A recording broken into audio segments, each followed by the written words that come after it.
On the 10th of November 2023, the Department of Home Affairs published in the Government Gazette number 49690 the white paper on citizenship, immigration and refugee protection towards a complete overhaul of the migration system in South Africa for public comments.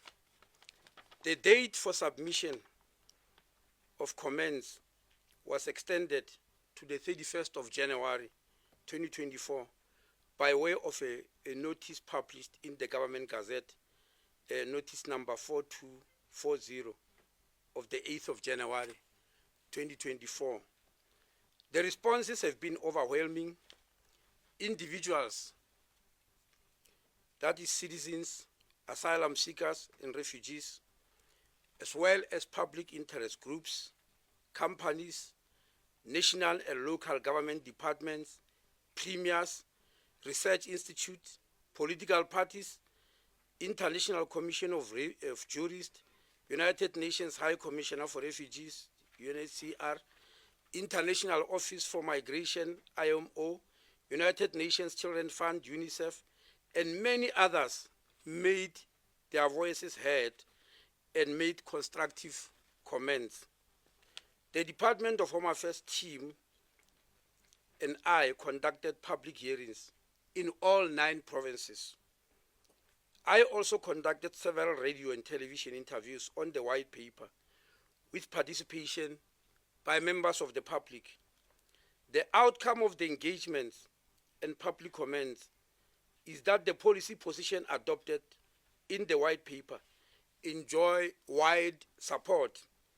Only a handful of public interest groups are opposed to selected policy positions, such as the withdrawal of 1951 Refugee Convention, the 1967 Protocol, and re-acceding to them with reservations, proposed repeal of Section 4.3 of the South African Citizenship Act, and the first safe country principle. These are the things that people objected to. The Department of Home Affairs carefully and duly considered all the oral and written submissions. This final white paper is a product of the set robust engagements. The Cabinet of the Republic of South Africa approved this final white paper on Wednesday, the 10th April 2024, exactly a week ago, and has been published in the Government Gazette number 50570 on 17 April 2024. That is today. We will attach a copy of the Government Gazette for your reference. Let me come to the issue of migration.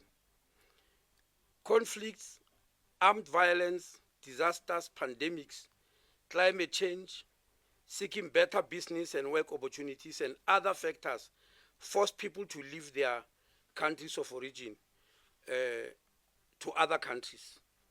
Public comments on the white paper reaffirmed the urgent need to adopt effective policy measures and legislative interventions dealing with migration in South Africa.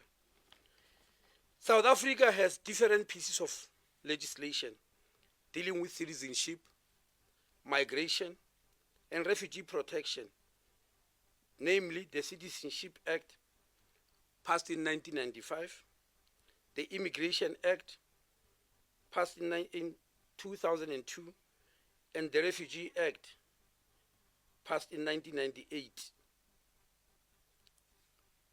In fact, South Africa's Citizenship Act is a relic of the colonial era and a replica of the 1949 Citizenship Act under the Union of South Africa.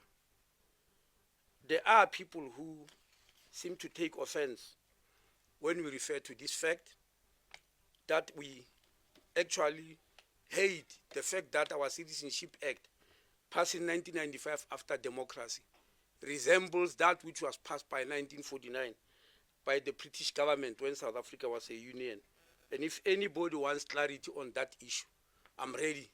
I'm ready to give that clarity. In practice, this piece of legislation are not in harmony with each other.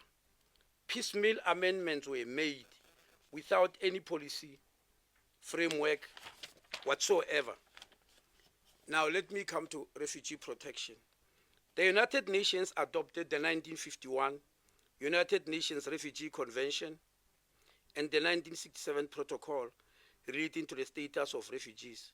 Meanwhile, the Organization of African Unity, which is now called the AU, African Union, endorsed its own 1969 OAU Convention covering the specific aspects of refugee problems in Africa. This was done in 1969. So it's referred to the 1969 OAU Convention in order to deal with peculiar circumstances of migration refugees in Africa. This was done in the spirit of Pan-Africanism. In 1969, the 1969 OAU Convention prohibited refusal of entry, expulsion of extradition of asylum seekers and refugees, and also provide for certain exclusion on certain grounds. In fact, the refugee laws in most AU countries, based on the 1969 Convention, are much more stringent than the Refugee Act in South Africa. And by the way, we want to emphasize that the principle of Pan-Africanism does not promote illegality or illegal entry in the countries that are signatories to the 1969 OAU Convention. I would like to deal with the issue of asylum during the apartheid era. Asylum seekers and refugees were not recognized in South Africa until 1993. During the apartheid regime, South Africa did not accede to any international and regional conventions related to the status of refugees and asylum seekers. You will know that because of apartheid, South Africa was banned from many international fora. South Africa administered its refugee policy on an ad hoc basis, granting refugee status mostly to white nationals from Zimbabwe, Portugal, and Mozambique. The Aliens Control Act governed immigration during that era of apartheid. The preference of whites over non-whites or blacks became the focus of their immigration policy. That's why we couldn't live with it. Now, asylum during the democratic era. The Refugee Act was passed in 1998 in line with the 1951 Convention, because at that time now, South Africa was now accepted internationally because it was now a democracy. The Refugee Act prohibited refusal of entry, expulsion or extradition of asylum seekers and refugees. Let me deal with the issue of accession to international agreements.